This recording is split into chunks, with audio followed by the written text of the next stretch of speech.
Okay, so how's everybody doing? Over the past weekend, I watched Spider-Man No Way Home, and oh my god, it's like one of the best Spider-Man movies of all time. It has so much emotions in it. It's so freaking good with a lot of jokes and a lot of action. And frig man, Willem Dafoe, oh my god, that dude's amazing at being the Green Goblin. He's more scarier than ever. Alfred Molina was good. Jamie Foxx was really good in it too. So all these people, they're really good at acting, man. Like, it just hits you. It's so good. You guys should watch it. But anyways,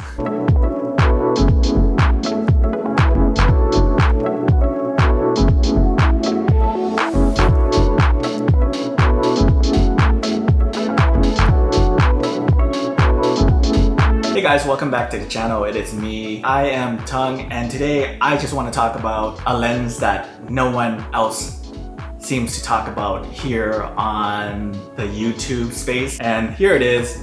It is the 50. Oh yeah, look at that. The Fujifilm 50mm f2 lens. This is probably the best f2 lenses that you can get from the Fujicron series. I've been using this lens since 2017. Like, I've been looking at my old photos and I'm like, god damn, I had this lens for this long. At the time, I thought, you know what, maybe it's time to get a prime lens.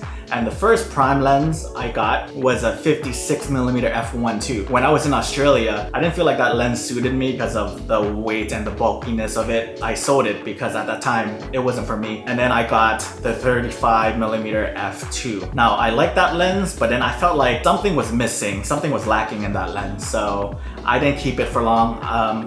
As soon as I bought it, I sold it in Australia to another person. So I just wanted something with a small form factor, something that was quick to autofocusing because the 56 was a little slow at the time. I was using the XT2, so it was really sluggish. The 35mm f2 was an ideal form factor of what I wanted. So if I could get something with a little bit more compression, a little bit, longer reach because I like that compression look, and something with an f2 lens, and something of that size, then yeah, I'll pick one up. And Fujifilm announced the 50mm f2. So I picked one up because, I wanted to test this baby out for myself. I forgot how good this lens is. Like, seriously, it's so friggin' good, man. Like, I can't explain it. Like, when I was shooting with this lens, I was just like, god damn, this is so good. Now I gotta say, this lens is in a full frame equivalent of a 75mm f2. I'm going to talk about this lens from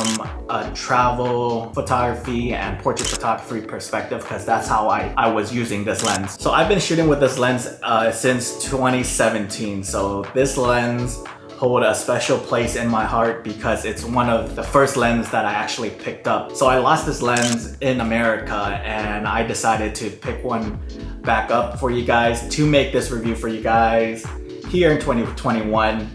So let's hear what I have to say about this lens. Let's start with the build quality.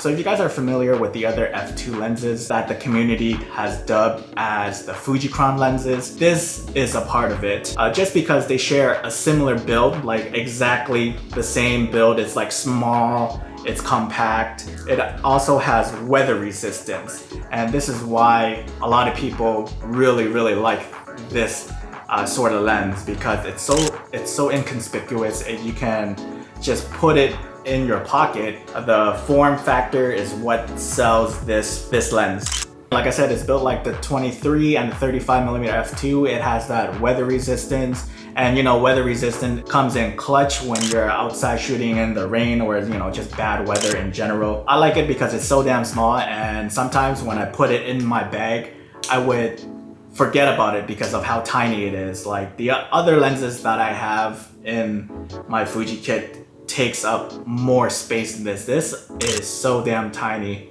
in comparison. I'm going to get another lens to show you guys. This is the 50 f2 and this is the 35mm f1.4. This is the 50 and this is the 90mm f2. So yeah, look how small this is in comparison. And this is why a lot of people like the size of the Fujifilm lenses. When you're out and about shooting with this lens, people aren't gonna give you a look. They just think, again, it's some sort of toy, and it takes some incredible images. Let's move on to the autofocus. So I find the autofocusing on the 50mm f2 to be very quick and snappy. It's reliable. I have no problems with it. If you are familiar with the 35mm f2, then you know how quick and snappy that is to you know, get the shot that you want. So again, autofocusing is good and reliable. I don't see a lot of people talk about this lens on the YouTube space at all. Let's move on to the image quality.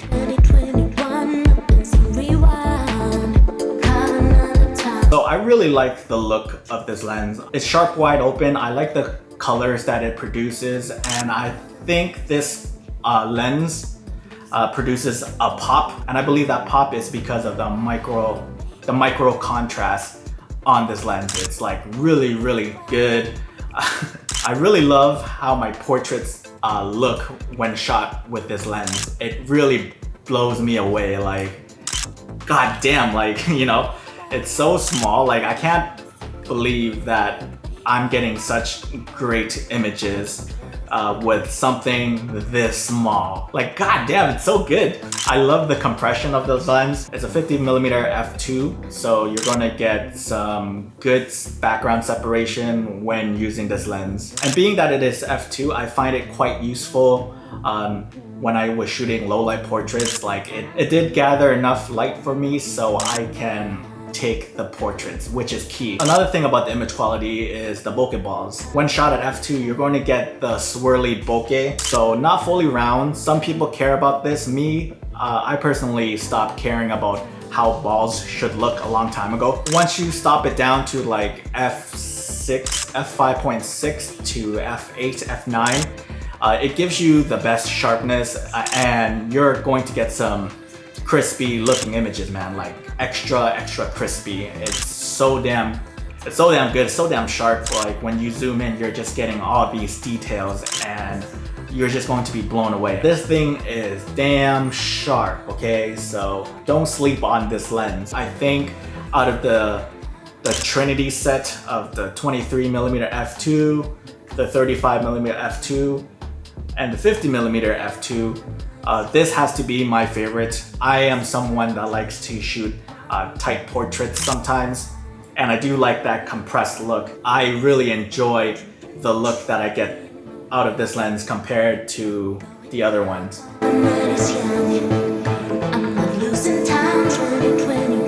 Honestly, I think this is the best f2 lens out of the Fujifilm series, and this lens delivers so much in a tiny form factor. You gotta understand, like, you're getting so much value out of this lens for about $449. I feel this lens should be in everybody's kit. The reason why it's not, because I think we just have too many like similar focal lengths out there in the Fujifilm world. We got the 56mm f1.2, which is beloved. Like, everyone loves that. Everyone loves that lens. We also got the 50mm f1.0, which is expensive, but mind you, if people are buying that, I don't think they need this anymore, you know?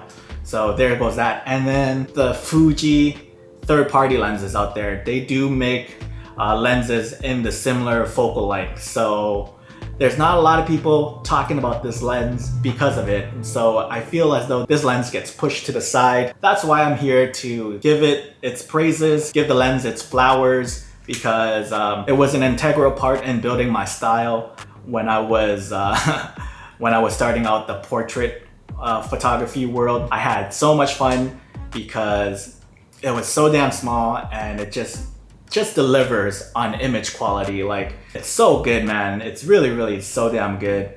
You're gonna get a lot out of this lens, and everyone should try to test this lens out. See for yourself, see if you like it, because I definitely do, and I'm gonna try to shoot more with this lens. And I guess that's about it, guys. What else is there?